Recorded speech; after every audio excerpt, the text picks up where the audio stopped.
Hello, Namaste, Pranam. My today's video is on Sabarimala and why it's relevant to all of us. So there are a few things which I think are not being understood with the kind of gravity with which they need to be understood when it comes to Sabarimala. So, see, Sabarimala is not just another temple. It is not just another place. It's not just another religious site. The very reason, the very context we have of the place and the role it's playing right now needs to be understood very well. See, the reason why I'm talking about Sabarimala and the issue which has been going on for so long, and I've already made a video about this before, is because Sabarimala is not just a temple. Sabarimala is the biggest attack on Hinduism and Hindus at large right now. It is the first Hindu bastion which is literally starting to crumble now. And there are many things, many incidents, many happenings, many actions, reactions in Sabarimala which are not being taken with the kind of seriousness with which they should be taken by all Hindus. Now, I know there are a few, active people, a few Twitter heroes or a few people who are active in social media, active and aware of the news around Hinduism. But I don't see that energy or that understanding in people at large, in Hindus at large. And it's really bothering me. Sabarimala is a case not just of defiling a temple. Of course, whatever is happening right now, where you know that women, first of all, who are of a menstruating age and who are not even Hindus, are being allowed deceitfully into the temple. Now, what is happening is a very big insult to all Hindus, and it is a way to attack Hindu traditions. It is a way to throw the very authenticity of Hindu traditions at large into question. It is a way to try to raise question marks on the authenticity, on the requirement, on the need, and on the veracity of Hindu traditions. Not just one tradition, you have to understand, I'm talking about Hindu traditions. I'm not talking about just one tradition in one temple. What we are seeing in Sabarimala is the violation of one tradition. But you have to understand that this is only the first big attack which we are seeing. And by no means is this it. So like I said, it is the first Hindu bastion falling. Now, what is the bigger implication of this?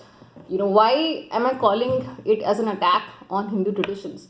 See, because what is happening in Sabarimala is that it is an attempt, first of all, to disrespect, to demean Hindus and Hinduism, and unfortunately, many Hindus are not even realizing that. It is a way for communists, for Muslims, for Christians, and all these anti-Hindu forces to go and emphasize that, look, you are weak, we are strong. Look, you will have to bow down in front of us because we have all the might with us. This is a way, because why do you think they are still trying to go on getting women into that chamber? Like, how does it matter? I don't understand how any woman who's not even a Hindu can be so jobless that, you have to go to that one temple trekking for 40 days and climbing and reaching and, resorting to all sorts of means to get into the temple. How can anybody be so jobless? How can anyone have so much free time just to violate a tradition? It is not that that person is flowing with love for Ayyappa. No. It is purposely to disrespect Hindus. It is purposely to break the tradition and to put a case or, to show the tantris and pujacharyas of the temple in a bad light. Because, when the temple is breached, when the code, whatever you want to call it, I'm calling it a code, but, whenever that process, the spiritual process which is upheld in the temple, when it is breached, they need to do the entire thing from the beginning again. They need to do the Shuddhi. Right? Now, they are doing this to, first of all, put Hindus and Hinduism down. And if they're able to win in Sabarimala, if they're able to win, this will be used as a precedent in many cases later. This is going to be a precedent for breaking many Hindu traditions. This is just one right now, which we are feeling so disturbed by. But you have to understand, this is only the first one. That's why I said this is a Hindu bastion falling. Sabarimala is a Hindu bastion falling.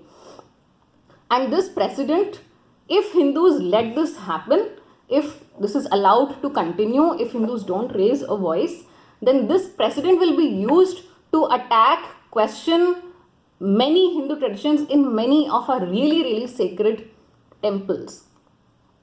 The second thing is that slowly, by breaking these traditions, what they're trying to do is they're trying to strip off the uniqueness of Hinduism and Hindu traditions.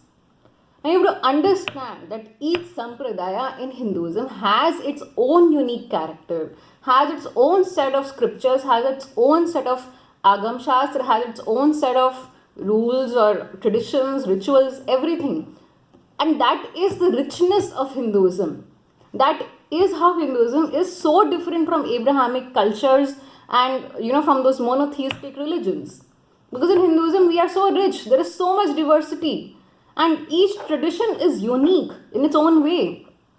But slowly what is happening is they are stripping off this uniqueness of one culture, of one sampradaya and the other sampradaya. They're trying to sort of, I don't have a better word for it, but they're trying to sort of templatize it, right? Where there is no difference between one temple and the other. Uska sara jo raunak thi wo to chali gayi hai, right? So what they're trying to do is eventually turn it into a tourist place, not a sacred pilgrimage site. Right now Sabarimala is a pilgrimage site. It is a tirth sthala, right? Where devotees go. It is not a tourist place. It's not a freaking zoo. It's not like anybody can go there and go and hang around and do whatever you want. It's not a zoo. It's a temple. It's Ayyappa's home, right? But what they're trying to do is they're trying to undo that. They're trying to undo that uniqueness, that speciality of each temple. Slowly you can see they're already raising questions about the fasting process, the trek, the color code in the dressing, all of that. They're raising questions on all of that. So what they're trying to do is they're trying to strip off the beauty, the richness, the uniqueness, the diversity of Hinduism to try to make it look like other monotheistic cults. I don't like to call them religions because I don't, frankly, in my personal opinions, I don't think they have any value to add. So I want to call them cults going forward. I'm not going to call them religions. So, and you can see that this is an orchestrated move. It is not that suddenly some insane person or some psycho suddenly had this brainwave that they want to go to Sabarimala and to break the tradition. No, it's an orchestrated move. How is it that we had just a few days ago, we had this event called Ayyappa Jyoti in Kerala, where from one end of Kerala to the other end of Kerala, there were Ayyappa devotees who were standing in one continuous line just holding diyas in their plates, in their hands, just to keep Ayyappa's Jyoti alive. It was out of pure devotion and love for Ayyappa that here we are standing up for you. They were not disturbing anything. They were standing on the edge of the highways. They were not encroaching in any way. But so many people were arrested in that whole incident. So many people were, beaten. Women were beaten. So many things happened, which mainstream media is not telling you. But the still bigger point here is that all this did not receive any international media coverage. There was absolutely no mention. But within just a few hours of this so-called women wall in Sabarimala, in which most of the women, by the way, are standing in burqas. They don't even have the freaking freedom to show their faces, and they're standing there demanding gender equality. If you see, there is a video out there where the journalist was asking the woman, why are you here? Do you know why you're here? And that lady is saying, I don't know why I'm here. My husband just sent me here, so I'm here. This is your idea of gender equality in your religion, and you're standing in front of Sabarimala demanding gender equality. There are so many other Ayyappa temples where you can go. But the bigger point here is that that women wall, which is of women of other cults, has immediately received international media coverage. Immediately. Within just a few hours, and just 5 hours or something, I saw all the big international media outlets are filled with that news. And in all of these coverage, it's being celebrated as some big achievement for gender equality. I mean, come on. It's a big joke. Like, it's a very, very sick joke, but it's a joke.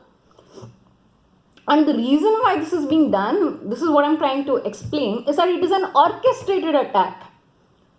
It is not that everything is not coincidental here. It is orchestrated. It is planned to be that way. It is planned because it is planned to brainwash you. People like me and other aware Hindus are already aware of it. But the real loser in all of this is all of us eventually. My being aware doesn't help if the other billion Hindus don't care about it and are still brainwashed by the international media. Now, as per the recent survey which I read in, I think it was in World Economic Forum, the population of Hindus worldwide is 1.2 billion, and they stand fourth in strength. Largest is Christians, second is Muslims, third is people who don't identify with any religion, and the fourth is Hindus. So we are the fourth largest. Hindus are the fourth largest, 1.2 billion. This is what is already counted, in the census, in the worldwide census. Now, of course, there are many Hindus who are practicing as Hindus but still carry Christian names, and there are vice versa, people who are carrying Hindu names but who are not actually Hindus. But still, if we still adding minus a few, if you take the number 1.2 billion. Now, if all 1.2 billion Hindus were really clear about what is happening in Sabarimala and how it is meant to break Hinduism, we would not be having a problem. We are surely enough to demand our rights. We are surely enough to demand just the freedom to practice our religion. Like, we are not hurting anybody. If women are of menstruating age are not allowed in Sabarimala, it is not like we are going after somebody to kill them. It is not like we are hurting anybody. We are minding our own business. We are just doing what we want to do to worship our deity. We are not hurting anybody. It is a non-invasive thing. So, why is it being broken? Right? So what we want as Hindus is the freedom to practice our own traditions which don't disturb anybody. And the funniest thing is that the Hindu women who are actually Ayyappa devotees don't want to go to that temple. They don't have. There was a whole campaign called Ready to Wait. Women were ready to wait, but it is these criminal elements who are trying to break these traditions because it is an orchestrated campaign. Now, my point is that all this is happening as a part of a planned move, and the communist forces, the Muslim forces are all a part of this, and they have started infiltrating the Devaswam boards of many important temples. If you see, there's a lot of news about it. There are Christian people in Devaswam boards of important temples. Now, what is a Christian doing in a Hindu temple? I don't understand. When you don't know the culture, when you don't know the traditions, when you don't have any knowledge, when you don't have any interest in it, why would you be a part of it? It's not like just any other job. It is not like कि आपको computer के सामने बैठ के केवल type करना है. ऐसा काम तो है नहीं वो, right? So what is, and I'm not talking about just some typist or some tea lady or something in the temple. I'm talking about Devaswam board members. Board members take decisions for the temple. How can a Christian take decisions for a Hindu temple? When a Christian, if you're a Christian, if you're still living, breathing as a Christian, then that clearly means you don't have interest in Hinduism. You're not committed to that belief system, if you can call it a belief system. Then why are you in the Devaswam board? It's not like कि बस आपको झाड़ू पोंछा करना है, आपको खाना बनाना है, ऐसा काम तो नहीं है ना वो. उसमें आपका रुझान होना चाहिए, आपकी रुचि होनी चाहिए, वो तो है नहीं आपके अंदर. Then why are you there? So you understand that this is happening in many temples. It's not will happen, it is happening. It is already happening. Sabarimala is just one bastion which we are seeing as falling. It's going to happen in other temples also if you don't wake up. So my message is for all Hindus, not just for the Hindus. So there was recently, and I wrote an article about I'm a Hindu and I'm a minority. And that was because of this reason, that there is just a handful of Hindus who really actually are aware of these problems and are trying to at least do something about it, spread awareness about it. Other Hindus are just completely brainwashed by the media, by the international media, by their own ideas. But we don't have so much luxury of time that we can keep waiting for everybody to wake up. By the time everybody realizes what happens in Sabarimala, it will already be 2025 and there will be no Hindus really left as Hindus. So we don't have time to take things for granted. We don't have time to take things for granted. We don't have time to take our traditions for granted. So not for my sake, but for the sake of Hindus and for the sake of saving Hinduism and for the sake of Sabarimala and all our sacred temples, I would urge everyone to at least, come to the right understanding of Sabarimala and start demanding our rights as Hindus. At least start waking up to the reality of what are the threats to Hinduism, because these threats are real. These threats are not somebody's figment of imagination. These are very real threats which many people face on a day-to-day basis. Just because you are not aware of something doesn't mean it's false, doesn't mean it doesn't exist. So at least become aware of the threats to Hinduism and raise your voice. Sitting comfortably in your couch doesn't make any difference to anybody, right? Tomorrow we may not have any temples left to go to, because they will not be temples, they will be like zoos. Right? I mean, it may sound like an exaggeration, but that's eventually what is being done to Sabarimala. They're turning it into a zoo. It's not like anybody can come and look at whatever they want, right? There is a certain tradition. The deity did not want women to go there. It's like, I don't want anybody to come into my house and you are just forcing yourself. You're gate crashing into my house, right? Not even gate crashing. You're literally breaking into my house. This is a break in every way. So I think the government also should be involved and should be actively doing something about it. I'm talking about the central government because the state government is already, you can see what the state government is doing. All this is because of the state government. So we need a law to protect these Hindu traditions. We need, now I leave this to the discretion of the masters in law and legalities and policy. Whether ordinance is the best approach or the bill is the best approach, I'm not going to go into details. But we need a solution. And that solution cannot be a statement. That solution cannot be your opinion. Your opinion, my opinion also does not make any difference unless it has capacity to do something. Unfortunately, I cannot make the law. I can ask the government and I can ask other Hindus to ask for a proper law which protects Hindus from getting disrupted, from getting destroyed.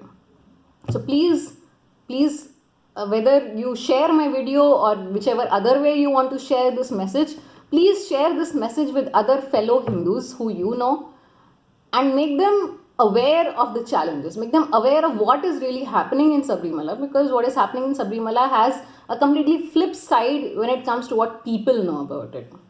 So thank you so much for watching, and please do share the message of the video. Whether you want to share the video or not is up to you.